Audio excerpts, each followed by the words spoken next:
ഒരുപാട് സന്തോഷമുള്ളൊരു വിഷയമാണ് സംസാരിക്കാനുള്ളത്. വളരെ സുന്ദരമായൊരു വിഷയം, സ്വർഗം വിശ്വാസിയുടെ പ്രതീക്ഷയും പ്രാർത്ഥനയും. നമ്മൾ കേട്ടു കണ്ടു. മാല ഐനും റഅത്ത് വല ഉദ്നുൻ സമഅത്ത്. ഒരു കണ്ണും, റസൂൽ സല്ലല്ലാഹു അലൈഹി വസല്ലം പറയാണ്, അള്ളാഹു ഇങ്ങനെ പറഞ്ഞു, ഒരു കണ്ണും കണ്ടിട്ടില്ലാത്തതും ഒരു ചെവിയും ഇതുവരെ കേട്ടിട്ടില്ലാത്തതും ഒരു മനുഷ്യ ഹൃദയവും ഉള്ളിൽ പ്രവേശിച്ചിട്ടില്ലാത്തതുമായ എൻ്റെ നീതിമാനായ ദാസന്മാർക്ക് ഒരിടം ഞാൻ അവിടെ ഒരുക്കിയിട്ടിട്ടുണ്ട്. നമ്മൾ ആലോചിച്ച് നോക്കുക, എത്രത്തോളം ഒരു പക്ഷേ ഈ ദുനിയാവിൽ ഏത് വിഭവം എടുത്ത് താരതമ്യപ്പെടുത്തിയാൽ പോലും അവിടെയുള്ള വിഭവങ്ങൾക്ക് തുല്യമാകില്ല തന്നെ. അതുകൊണ്ട് തന്നെയാണ് പരിശുദ്ധ ഖുർആനിൽ പലയിടങ്ങളിലും സൂചിപ്പിച്ചിട്ടുണ്ട്, ഈ പട്ടുവസ്ത്രം, വള എന്നൊക്കെ പറയുമ്പോൾ മനുഷ്യന് മനസ്സിലാകുന്ന വസ്തുക്കളെ വെച്ചുകൊണ്ട് ഞാൻ ഉപമിച്ചു എന്നേ ഉള്ളൂ. അതല്ലാതെ ഇതിൻ്റെ ഒന്നും സ്വർഗത്തിലുള്ള വസ്തുക്കൾ, നമ്മൾ അനുഭവിക്കാൻ പോകുന്ന വസ്തുക്കൾ ഇതിനേക്കാൾ എത്രയോ എത്രയോ എത്രയോ മടങ്ങ് അപ്പുറമാണ്. നമുക്ക് ഒരിക്കലും മനസ്സിലാക്കാനോ ആലോചിക്കാനോ പറ്റാത്തത്ര അപ്പുറത്തേക്കാണ് എന്നുള്ളത്. ഞാൻ അറിയുന്ന ഒരു ഉമ്മ, ആ ഉമ്മയുടെ 5ാമത്തെ മോനായിട്ട് അജു എന്ന് പറയുന്ന ഒരു പുത്രൻ പിറക്കാണ്. അവന് ജനിച്ച സമയത്ത് കേൾവിശക്തിയില്ല, സംസാരിക്കാൻ കഴിയില്ല. മുഖം നോക്കിക്കഴിഞ്ഞാൽ മുച്ചിറിയാണ്, വളരെ വികൃതമായൊരു മുച്ചിറി.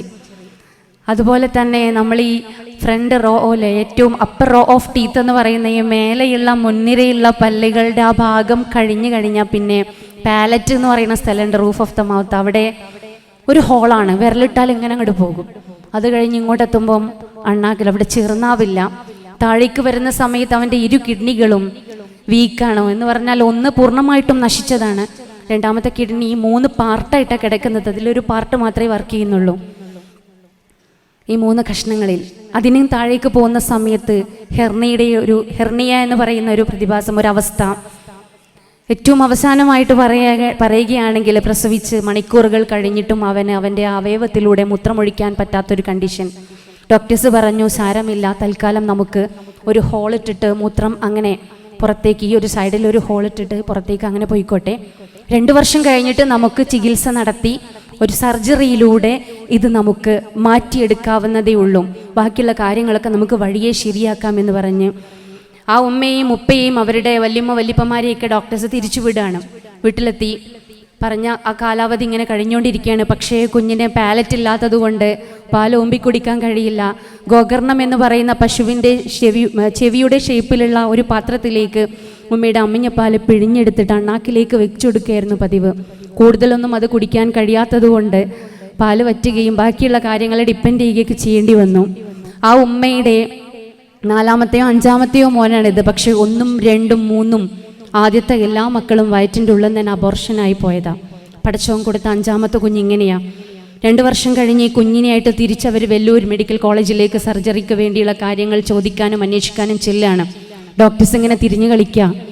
ഡോക്ടേഴ്സ് പറയുകയാണ്, ഞങ്ങളൊരു 1/2 മണിക്കൂറിൻ്റെ ഒരു മീറ്റിംഗ് ഉണ്ട്, അത് കൂടി കഴിഞ്ഞിട്ട് വരാം എന്ന് പറഞ്ഞിട്ട് അവർ തിരിച്ച് പോവുകയും ഈ മീറ്റിംഗ് കഴിഞ്ഞിട്ട് ഈ ഉമ്മയുടെയും ഉപ്പയുടെയും അവരുടെ വലിയ പേരൻസിൻ്റെയൊക്കെ അടുത്ത് വന്നിട്ട് പറയാണ്, സത്യം പറഞ്ഞാൽ ദൈവത്തിൻ്റെ അനന്തമായ വികൃതികളാണ് ഈ കുഞ്ഞു ശരീരം പൊളിച്ചു നോക്കിയാൽ ഞങ്ങൾക്ക് കാണാൻ പറ്റുക.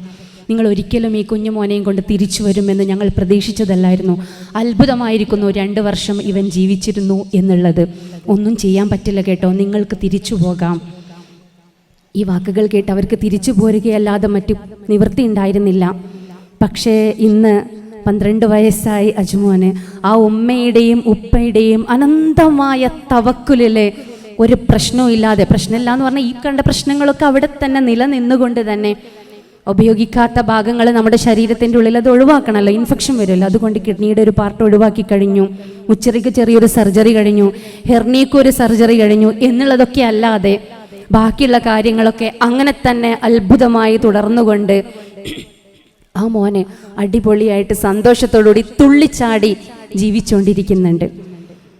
വല്ലാത്തൊരവസ്ഥയാണ് അവരുടെ ജീവിതം എന്ന് പറയുന്നത്. ആ കുഞ്ഞിനു വേണ്ടി എന്ത് കാര്യങ്ങളും ചെയ്യാൻ മനസ്സൊരുങ്ങി നിൽക്കുന്ന ആ ഉമ്മ, ആ ഉമ്മയുടെ അടുത്ത് ഇങ്ങനെ ഞാൻ സംസാരിച്ച സമയത്ത് എൻ്റെ അത്ര പ്രായം തന്നെയുള്ള ആ ഉമ്മ, പ്രിയപ്പെട്ടവരെ, നമ്മളൊക്കെ എന്തുമാത്രം അനുഗ്രഹങ്ങളായി ഈ കാലഘട്ടം കൊണ്ട്, ഇത്രയും സമയത്തെ ജീവിതം കൊണ്ട് നമുക്ക് റബ്ബ് തന്നിട്ടുള്ളത്.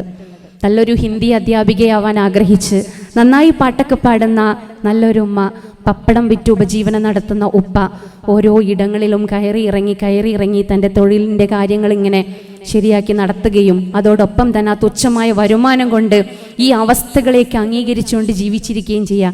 പ്രത്യേകിച്ച് മരുന്നൊന്നും കൊടുക്കാനില്ല, കുറച്ച് മരുന്നുകൾ മാത്രമേ ഉള്ളൂ. അത് അവൻ്റെ ഒരു നിലനിൽപ്പിന്.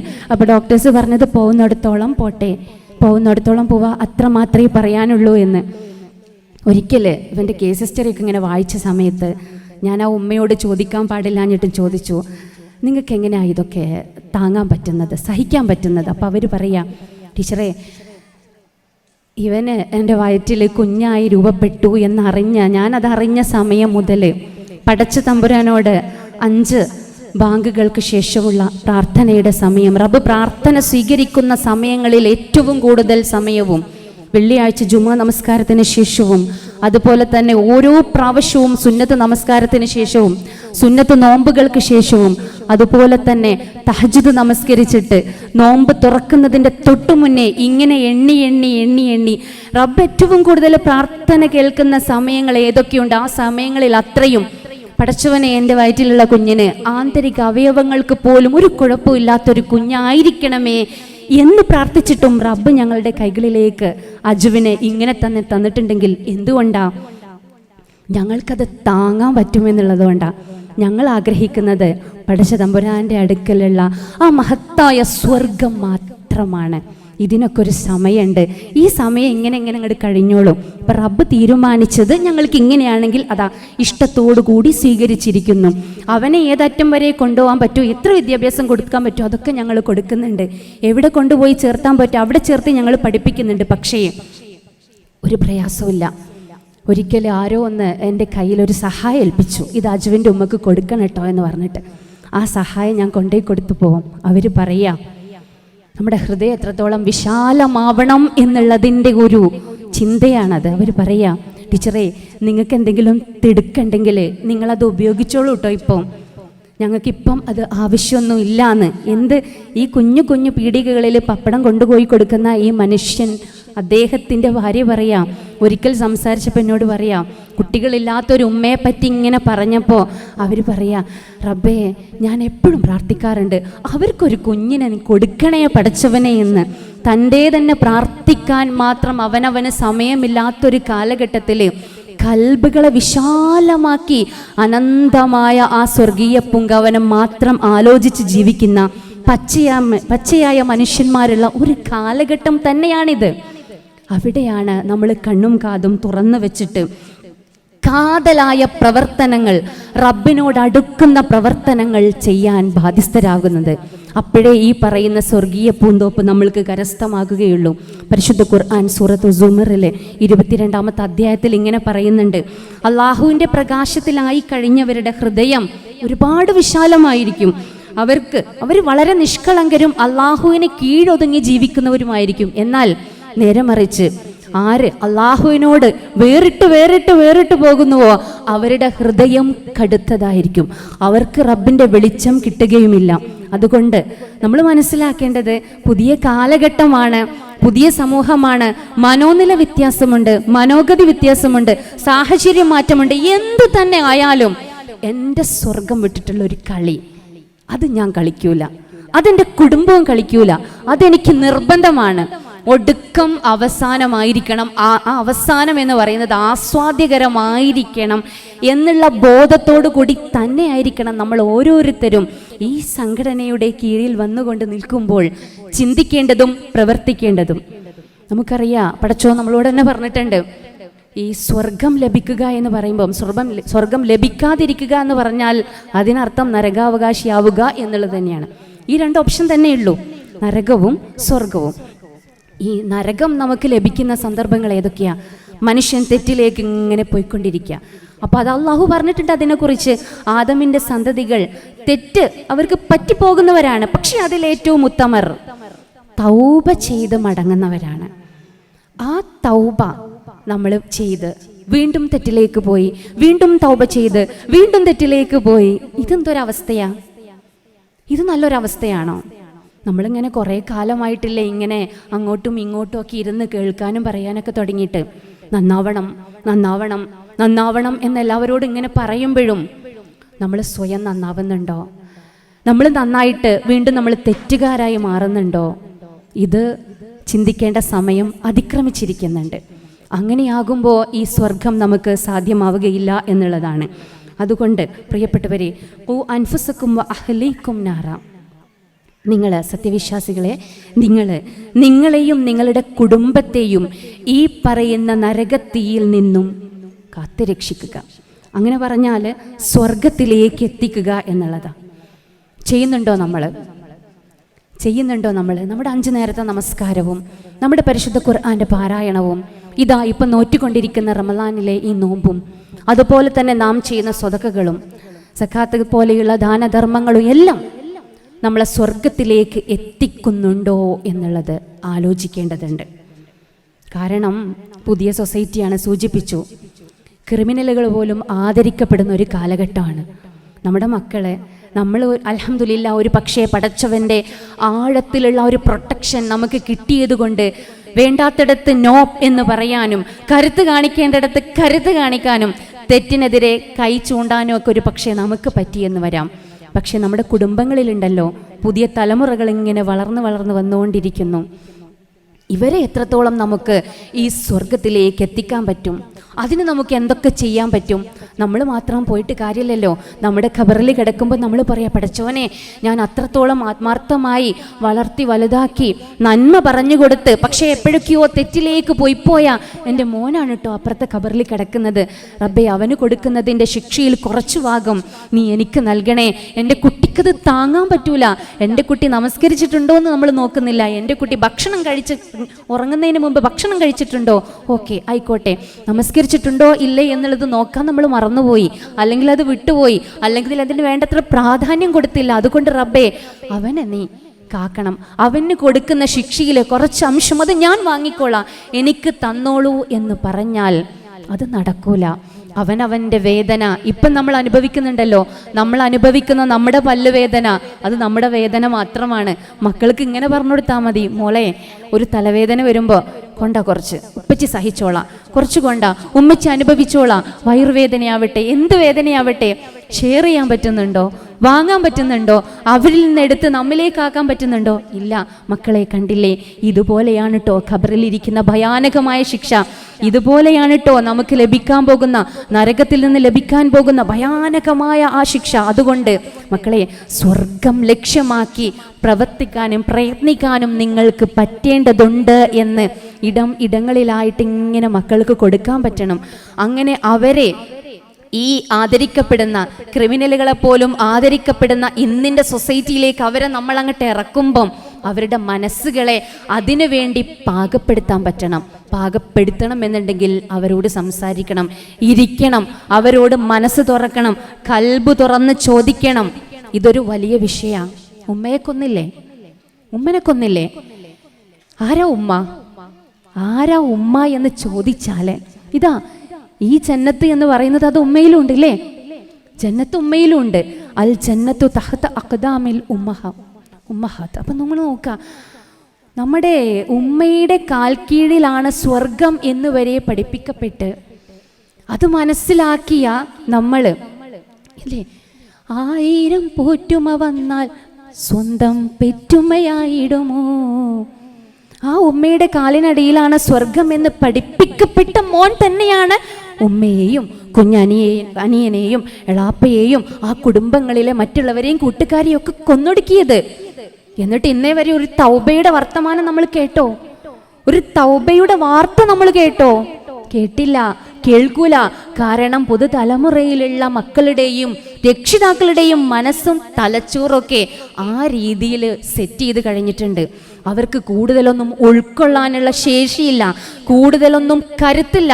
ഡബിൾ ക്ലിക്ക് കൊണ്ട് ക്ലിക്ക് ചെയ്ത് കഴിഞ്ഞാൽ സമയത്തിന് ഇൻസ്റ്റൻ്റായിട്ട് വീട്ടിലേക്ക് ഫുഡും മറ്റും എത്തുന്ന ആ ഒരു ആ ഒരു സമയദൈർഘ്യം, ആ ഒരു ഗ്യാപ്പ് കുറഞ്ഞതുകൊണ്ട് തന്നെ ഇന്നത്തെ കാലഘട്ടത്ത് കരുത്തരാവാനും താങ്ങാനും തവക്കുൽ ചെയ്യാനും ഒന്നും കെൽപ്പില്ലാത്തൊരവസ്ഥയിലാണ് നമ്മുടെ സമൂഹവും നമ്മുടെ കുട്ടികളും നമ്മുടെ ആ ഒരു കാറ്റഗറിയിൽ ഉൾപ്പെടുന്ന രക്ഷിതാക്കളും മാറിക്കൊണ്ടിരിക്കുന്നത്.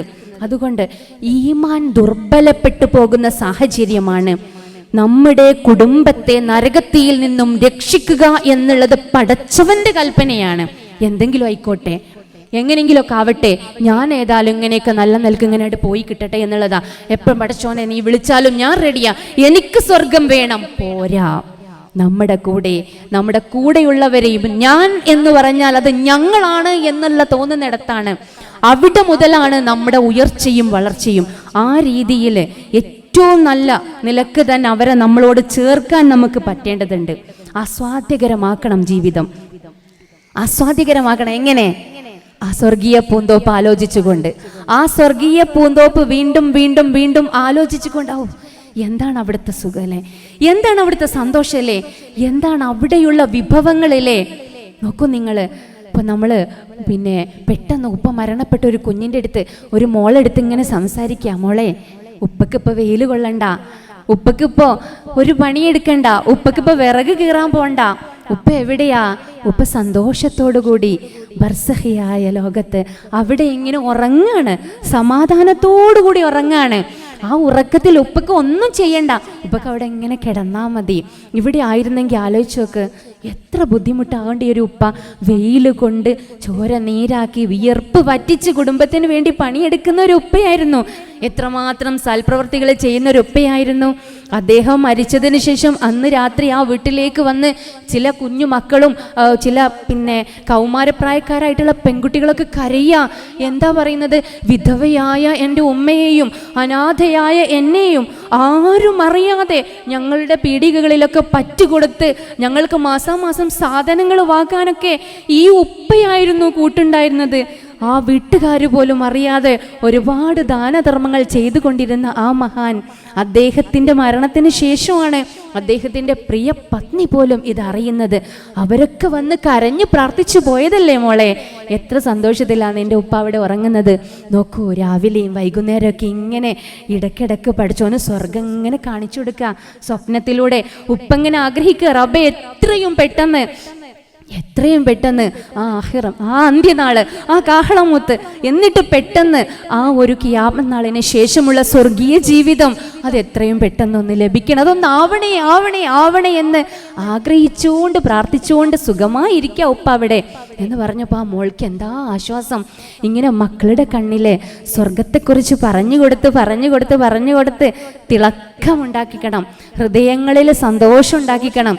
അവരെന്നെ കൂട്ടത്ത് കൂട്ടിയില്ലെങ്കിലും കുഴപ്പമില്ല, ആരെന്നോട് കൂടെ കൂടിയിട്ടില്ലെങ്കിലും കുഴപ്പമില്ല, ഞാൻ തെറ്റിൽ നിന്ന് മാറി നിൽക്കുമ്പോൾ നിന്നെയൊന്നും ഞങ്ങളുടെ ഗ്യാങ്ങിലേക്ക് ഇനി വേണ്ട, നീയൊക്കെ വലിയ മുത്തക്കി പോയി പണി നോക്കുക എന്നാര് പറഞ്ഞാലും എനിക്കതൊന്നും ഒരു കുഴപ്പമില്ല.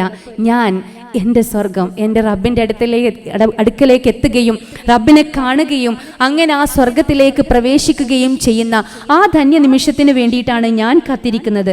അതുകൊണ്ട് തന്നെ എനിക്ക് ഇതൊന്നും ഒരു വിഷയമല്ല എന്ന് പറയാൻ നമ്മുടെ മക്കൾക്ക് പറ്റണം.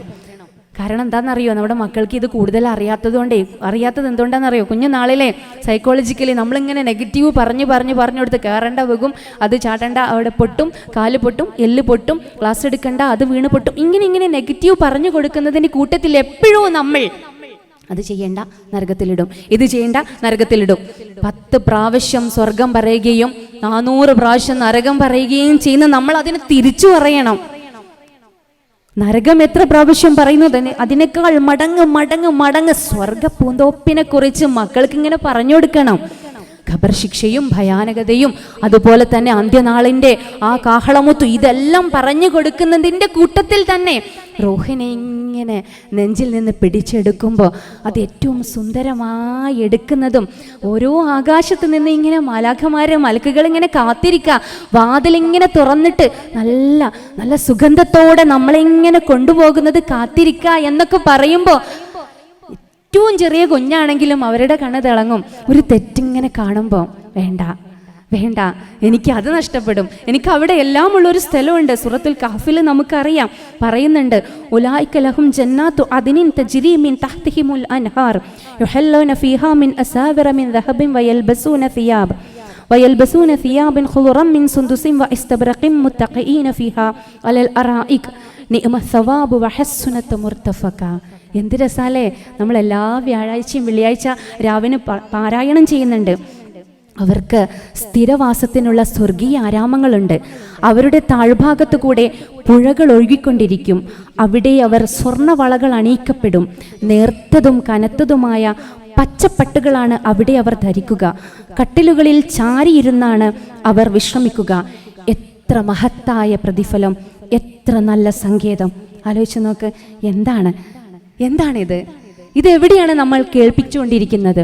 ഇതല്ലേ നമ്മുടെ കുട്ടികളെ കേൾപ്പിക്കേണ്ടത്?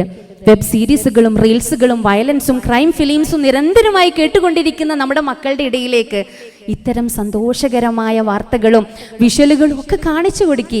അവരതിങ്ങനെ കാണട്ടെ.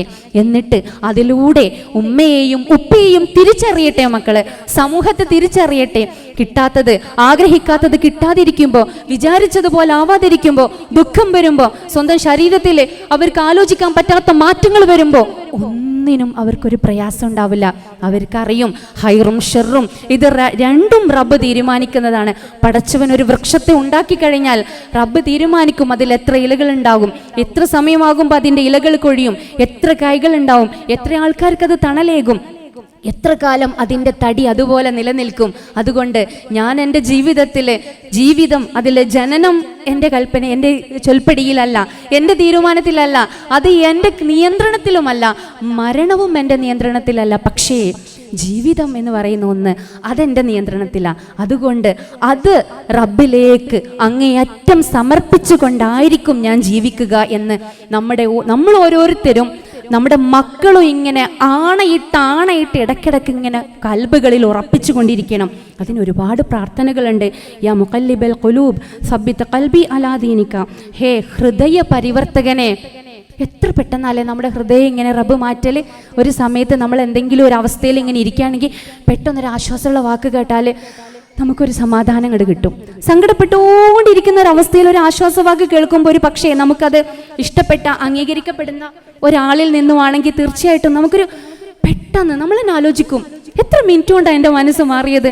സ്ത്രീകളൊക്കെ പ്രത്യേകിച്ച് നമ്മൾ ആലോചിച്ച് നോക്കാം. നമുക്കൊരു പ്രയാസം വന്നു, ഒരു പക്ഷേ ഇന്ന് ഞാൻ എൻ്റെ വീട്ടിൽ ഒരു ഭക്ഷണം ഉണ്ടാക്കാൻ പോലും പഠിച്ചവനെ എനിക്ക് കഴിയലുണ്ടാവില്ല എന്ന് ആലോചിക്കുന്ന നമ്മൾ ആ നോമ്പ് തുറക്കാൻ സമയമാകുമ്പോഴേക്കും ആദ്യത്തെക്കാളും പൂർവ്വസ്ഥിതിയെക്കാളും ഉഷാറായിട്ട് അങ്ങോട്ട് വരും. കാരണം നമ്മുടെ ഹൃദയങ്ങളെ റബ്ബ് ഇങ്ങനെ ഹൃദയ പരിവർത്തകനാണ്, പെട്ടെന്നിങ്ങനെ മാറ്റിമറിക്കാൻ കഴിവുള്ളവനാണ്. അദ്ദേഹം പറയാണ്, ഇവിടെ പറയുന്നത്, പടച്ചവനെ തിന്മയിലേക്ക് എൻ്റെ ഹൃദയത്തെ മാറ്റാതെ എൻ്റെ ഹൃദയത്തെ നിന്റെ മതത്തിൽ തന്നെ ഉറപ്പിച്ചു നിർത്തണേ. ഹൃദയത്തിൻ്റെ ഉള്ളിൽ അല്ലാഹുവേ, കൽബിൻ്റെ ഉള്ളിൽ ദീന്, ഈമാന് ഇത് ഉറപ്പിച്ചു നിർത്തണേ. എന്ത് കണ്ടാലും എന്തിലേക്ക് വിളിച്ചാലും അതിലേക്ക് പോവാത്തൊരവസ്ഥയിൽ എപ്പോഴാണെങ്കിലും റെഡി ആയിരിക്കാൻ എനിക്ക് പറ്റണേ. കൽബുകളിൽ ഈമാൻ ഉറപ്പിക്കണേ എന്ന് പടച്ചോനെ ഇടയ്ക്കിടയ്ക്ക് മക്കളോടും നമ്മളൊക്കെ ഇങ്ങനെ പ്രാർത്ഥിക്കാം. അതുപോലെ തന്നെ ഏത് പ്രായത്തിലായാലും, അത് 5 വയസ്സിലായാലും 8 വയസ്സിലായാലും 12-ലും 25-ലും 46-ലും 60-ലും 70-ലായാലും എപ്പോഴാണോ റബ്ബ് വിളിക്കുന്നത്, റെഡിയാണ്. നമ്മുടെ ചില നേതാക്കന്മാർക്കൊക്കെ പ്രയാസം അനുഭവിച്ചൊരു സമയമാണിപ്പോൾ അല്ലേ. ചിലരൊക്കെ ആശുപത്രികളിൽ നിന്ന് ട്രീറ്റ്മെൻറ്റൊക്കെ കഴിഞ്ഞിങ്ങനെ വീടുകളിൽ വിശ്രമിക്കുന്നവരുണ്ട്. ചിലർക്ക് റബ്ബിൻ്റെ അടുത്തേക്ക് യാത്രയായവരൊക്കെ ഉണ്ട്. ഒരു പക്ഷെ അവരുടെയൊക്കെ മനസ്സിൽ അവരൊക്കെ ഒരുങ്ങിയിരുന്നിട്ടുണ്ടാവാം, റബ്ബേ നീ വിളിക്കുകയാണെങ്കിൽ ഞാൻ റെഡിയാണ്. ഇത്തരത്തിൽ നമ്മളുടെ ഇടയിലുള്ളവരിലും ഈ ഒരു ചിന്ത ഒരു പക്ഷേ നമ്മൾ പടച്ചോനെ ആയിട്ടില്ല കേട്ടോ, വിളിക്കല്ലേ, കുറച്ചുകൂടി ഉണ്ട്, ചിലത് കൂടി ചെയ്തു തീർക്കാനുണ്ട്, ചില കാര്യങ്ങളൊക്കെ പൊരുത്തപ്പെടാനുണ്ട്, ചില കാര്യങ്ങൾ ബാക്കി നിൽക്കുന്നുണ്ട്. ഇല്ല, ഈ റമളാൻ കഴിയുമ്പോഴേക്ക് പൂന്തോപ്പ് കരസ്ഥമാക്കുന്ന തരത്തിൽ നമ്മളിങ്ങനെ റെഡിയായിട്ട് ഒരുങ്ങി പ്രിപ്പയർഡായിട്ട് ഇരിക്കണം എന്നുള്ളതാണ്. കാഹളമൂത്ത് കേട്ടിട്ടാണെങ്കിൽ അങ്ങനെ, അതല്ല ഖബറുകളിൽ നിന്നിങ്ങനെ ഉയർന്നു വന്നിട്ടാണെങ്കിൽ അങ്ങനെ, ഔദ്യോഗിക ജീവിതത്തിന്റെ തിരക്കുകൾക്കിടയിൽ ചെയ്തുകൊണ്ടിരിക്കുകയാണെങ്കിൽ അങ്ങനെ, അതല്ല ഇങ്ങനെ സംസാരിച്ചുകൊണ്ടിരിക്കുകയാണെങ്കിൽ അങ്ങനെ, കേട്ടുകൊണ്ടിരിക്കുകയാണെങ്കിൽ അങ്ങനെ, എപ്പോഴാണോ റബ്ബേ ഞാൻ റെഡിയാണ്, പ്രവർത്തിക്കുക. എന്നിട്ട് നന്നായി റബ്ബിനോട് പ്രാർത്ഥിക്കുക. പ്രവർത്തിച്ചിട്ട് മാത്രം പോന്നാൽ പോരാ. ഹജ്ജും ഉംറയൊക്കെ ചെയ്തിട്ട് നമ്മൾ ഹാജിമാരൊക്കെ ആയിട്ട് ഇങ്ങനെ നടക്കും. അതുപോലെ തന്നെ നമസ്കരിച്ചിട്ടുണ്ടല്ലോ, നമസ്കാരം അങ്ങോട്ട് കഴിഞ്ഞു കിട്ടി എന്ന് മാത്രം വിചാരിച്ചാൽ പോരാ. അത് ചെയ്തതിന് ശേഷം റബ്ബ് അത് സ്വീകരിച്ചിട്ടുണ്ടോ ഇല്ലയോ എന്നുള്ളതും കൂടി നമുക്കറിയണ്ടേ. അപ്പം അതിനു വേണ്ടി നമ്മൾ എന്ത് ചെയ്യുക? റബ്ബിനോട് പ്രാർത്ഥിക്കുക. എന്താ നമ്മൾ പ്രാർത്ഥിക്കേണ്ടത്? റബ്ബനാ തഖബ്ബൽ മിന്നാ ഇന്നക അൻതസ് സമീഉൽ അലീം. എൻ്റെ രക്ഷിതാവേ, ഞങ്ങൾ എന്ത് നല്ല പ്രവർത്തനങ്ങൾ ചെയ്തു കഴിഞ്ഞാലും ഞങ്ങളുടെ പ്രവർത്തനങ്ങളെ നീ ഞങ്ങളിൽ നിന്നും സ്വീകരിക്കണമേ.